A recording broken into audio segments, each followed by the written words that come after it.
കാസർഗോഡ് ബേക്കലിൽ മകന്റെ അടിയേറ്റ് പിതാവ് മരിച്ചു. പള്ളിക്കര സ്വദേശി അപ്പുക്കുഞ്ഞിയാണ് മരിച്ചത്. മകൻ പ്രമോദ് പോലീസ് കസ്റ്റഡിയിലാണ്. അരുൺ പാറയ്ക്കൽ, കാസർഗോഡ്. അരുൺ, വിവരങ്ങൾ.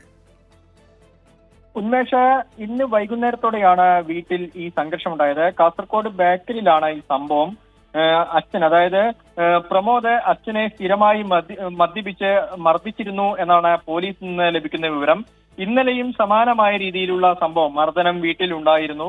ഇതിനെ തുടർന്ന് അപ്പുകുഞ്ഞി പോലീസ് സ്റ്റേഷനിൽ പരാതി നൽകി. എന്നാൽ പോലീസിന് പ്രമോദിനെ പിടികൂടാൻ സാധിച്ചില്ല.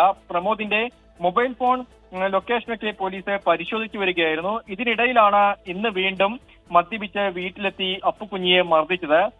ഇരുമ്പുവടി കൊണ്ട് തലക്കടിച്ചു എന്നാണ് ഈ പരാതി പോലീസിൽ പരാതി നൽകിയെന്ന് ആരോപിച്ചാണ് ഇരുമ്പുവടി കൊണ്ട് തലക്കടിച്ച് എന്ന് പോലീസ് പറയുന്നു.